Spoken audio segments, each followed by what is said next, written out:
Hi everyone. Welcome to Lost Connection Tarot. I am Benjamin Snavely, and you have stumbled upon my new series, What Message Do I Need to Hear Right Now? And this is episode 16, and I think this is a good one, and I'm very curious to see what the tarot says. But the question is, how do I find purpose in this life? So I will be using the Wild Unknown Tarot by Kim Kranz. I will be asking a 4-card spread, the issue, why you're bringing this issue up, the challenge that presents itself, your opportunity within the challenge, and then the most likely outcome. So, how does anyone find purpose in this life? Anybody listening, this is for all signs of the zodiac, anyone at all. You may not even know what the zodiac is. But yeah, how does anybody find purpose in this life? What is the issue? What is their challenge? What is their opportunity? And what is their most likely outcome? So let's see. The issue, the challenge, the opportunity, and the result.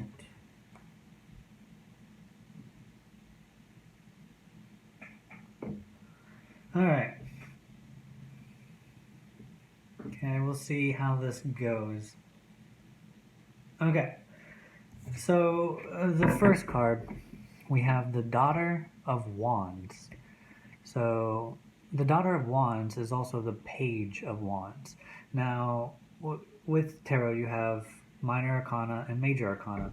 Minor Arcana cards, which is what the wand is, it is like trivial, everyday things that happen in our life. Major Arcana are like huge archetypes that every human supposedly goes through to understand a greater revelation once they go through the entire stage, like who they really are and what their purpose is, right? And why we're all here. So wands is one of the 4 elements in the Minor Arcana, and the wands represent fire. And fire or wands represent our passions. They represent our spirit. They represent our intuition. Think of your soul, your spirit, coming down and inhabiting a body, and then you, your spirit gets to experience what it feels like to be human, right?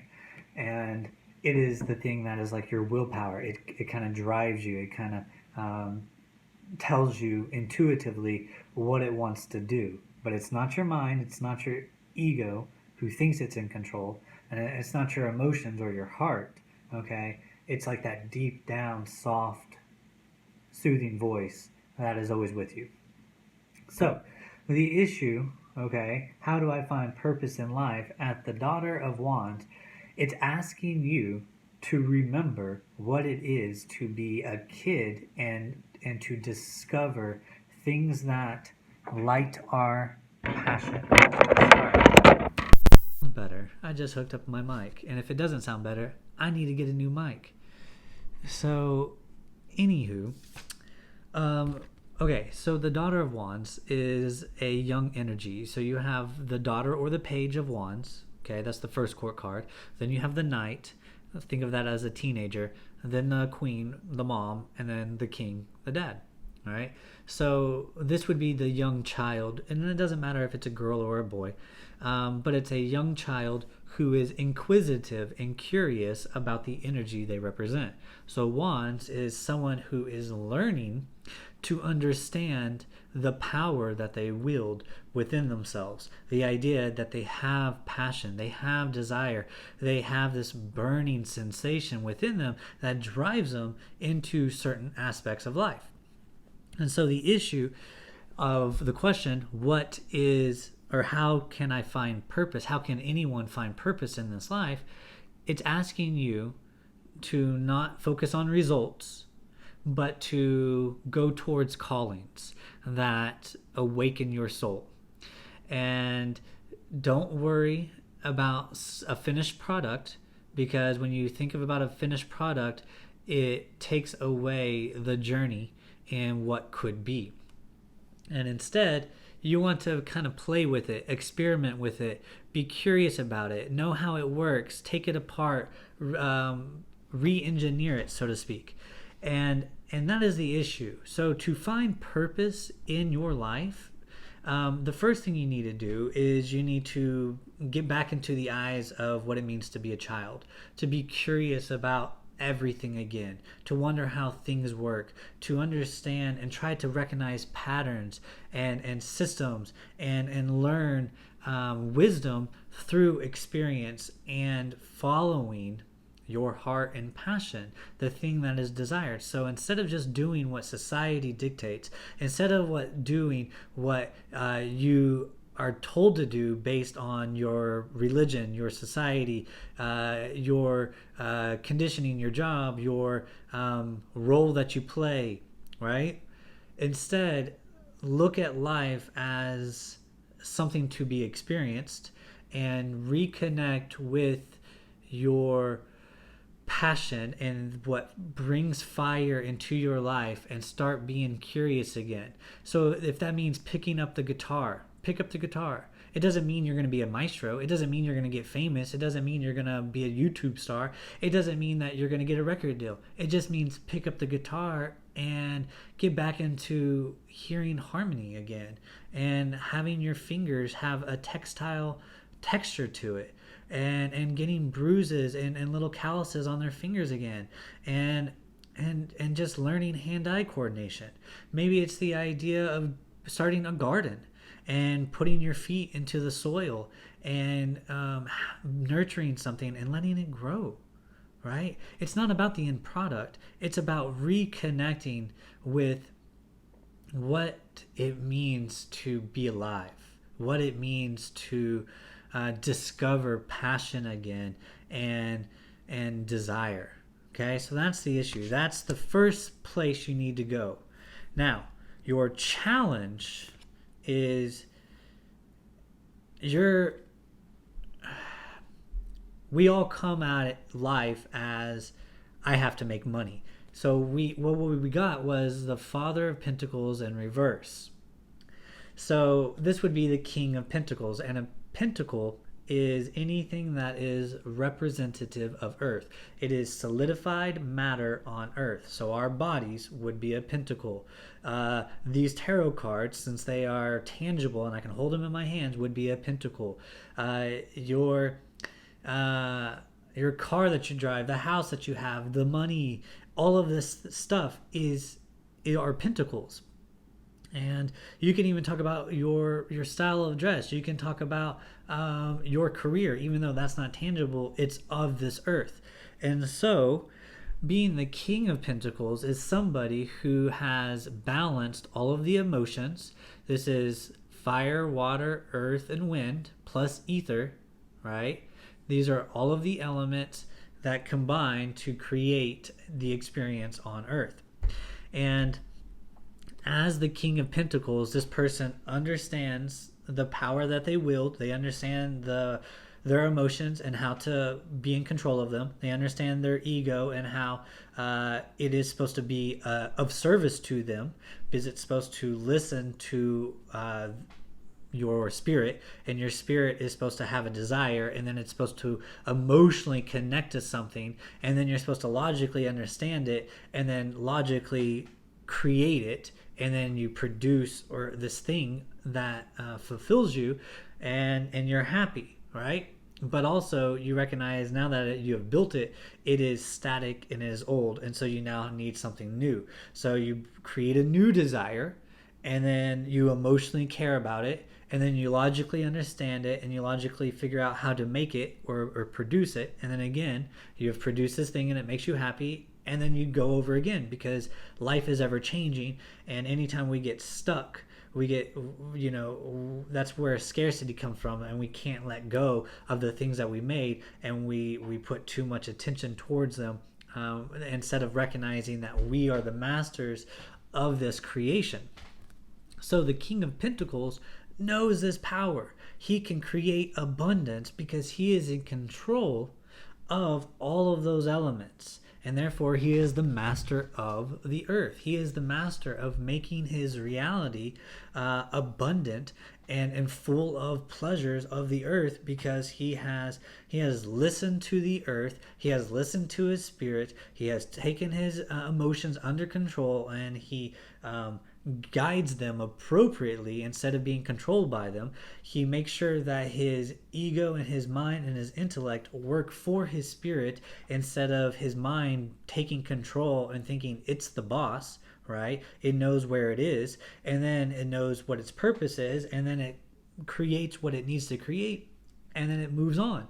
And so this king at all times, and that's why he can give, because he can constantly create. And so this idea of abundance, of constantly giving, he loves it. He lives for it, because he knows the secret of his own power. We got this in reverse, right? So this is our challenge. Our challenge is the idea of, well, how am I supposed to live? How am I supposed to live if I don't understand this balance? How am I supposed to have abundance if I don't recognize this power that I wield? How am I supposed to believe in abundance when all I feel is scarcity? Okay, so your challenge is recognizing your power. Your challenge is recognizing that to have abundance, you need to believe in abundance. To have abundance, you need balance in all aspects of your life. If you're working too hard, you're sacrificing your health, you're sacrificing your emotions, you're sacrificing your intellect, and you're now a slave to money. And that is not balance, and therefore you're only going to have a certain type of financial prosperity, but you're not going to have wealth. So if you want true wealth, and you want to be the king who can manifest and give, and who lives by their passion, but is also grounded and practical in their matters, and who doesn't let their passion burn them, right? That is being in control. And right now, we are not in control. We are not in control of our passions, because one, we probably don't even listen to them. And then two, we're not in control of our what we manifest on earth, because we also don't recognize that we are in control of our thoughts, of our emotions, of our spirit, because we haven't been listening. So we're all out of whack. We're all out of balance. So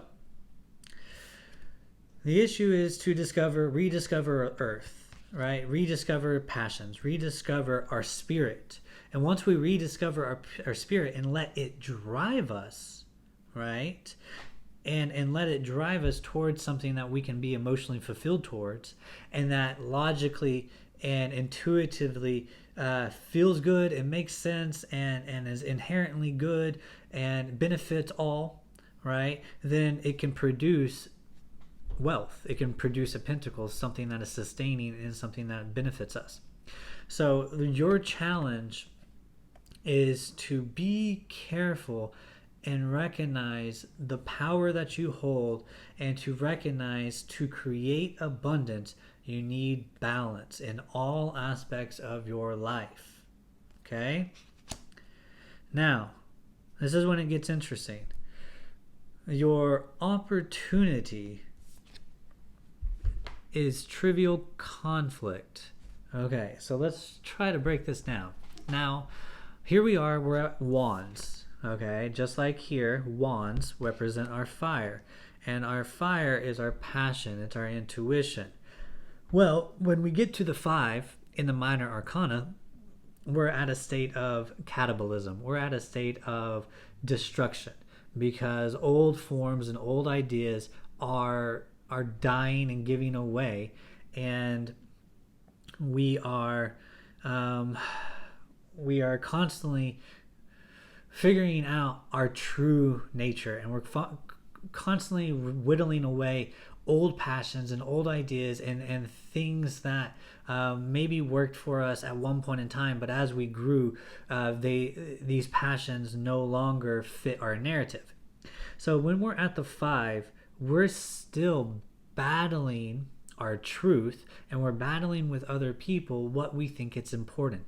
Think of this as ideologies. Think of this as, I am battling you and I'm battling simply for the sake of battling because I care about this thing and I feel like I identify with it. And because I identify for it, I feel like I am with it. It represents me and I'm on its side.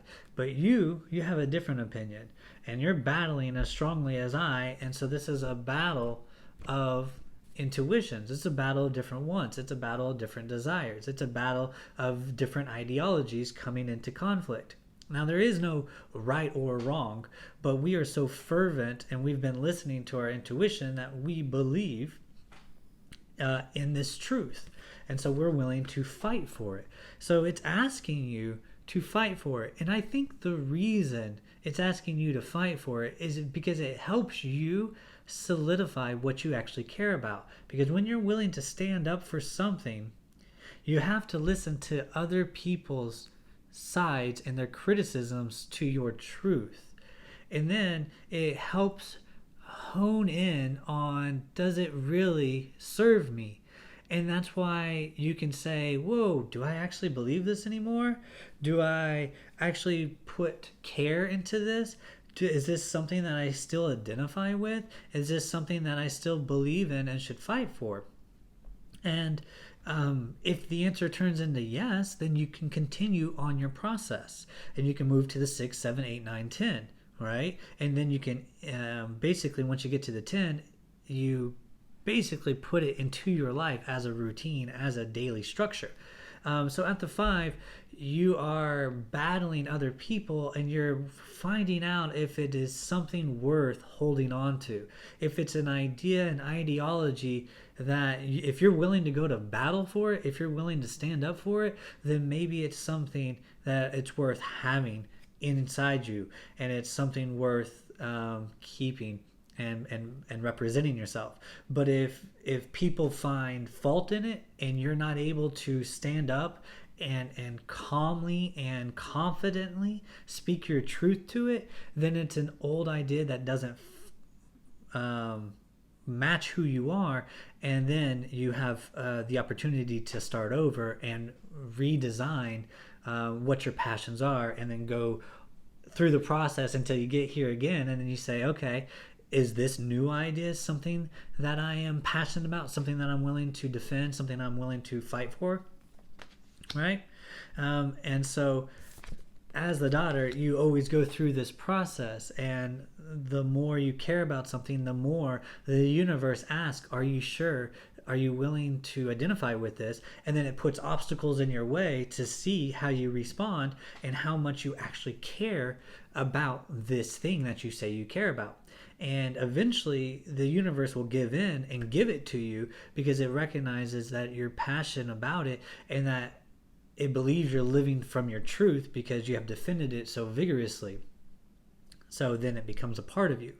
So your opportunity is to defend all of these passions, all of these ideologies, and realize what belongs in your life and what doesn't belong in your life. And this is actually always good, because if you're not willing to fight for it, then it's probably not something that important to you, and you should probably just get rid of it. Why hold on to it? It's not something that is passionate to you. You may be holding on to it simply because you're codependent, or because you're fearful, or because you don't know the future, which is another type of fear. So if you can defend it and you can still hold on to it, then it is something worth saving and keeping and going through the process of. So here's the final kicker, the most likely result. And we got the Lovers reversed. Now this is the only major arcana card. And so we have the Two of Cups, and that would be physical attraction, connection, beginning relationship. The Lovers, on the other hand, is deep-seated devotion and commitment. It is hardcore, like unconditional, thick and thin marriage devotion. Spend my life with you. We're gonna fly together, through it all. So when it is reversed, it's the idea of separation. It's the idea of figuring out your commitments. It's the idea of figuring out what you're devoted to. It's figuring out being separate. That way you understand the yearning it means to be connected. And so, how do I find purpose in this life? One thing you need to recognize is to find purpose in your life, you have to find it independently. Okay? That might be what this card is. And to find love, you need to find yourself. And only, I hear my child, only can you find true love and commitment and connection when you are actually separate. And once you understand what it means to be separate and to stand on your own, would you have the opportunity to find that connection. So going through all of this to find purpose in your life is you need to be able to stand alone and learn to love yourself before you can learn another. Okay, so it's not about control. It's about letting go and letting things happen, especially on this. So I hope you like that. I'm sorry I cut this short. My daughter is crying. She just woke up. I really like this. I like you guys. Come back. See me again. This was What Message Do You Need to Hear Right Now, episode 15. How do I find purpose in life? Okay? Bye.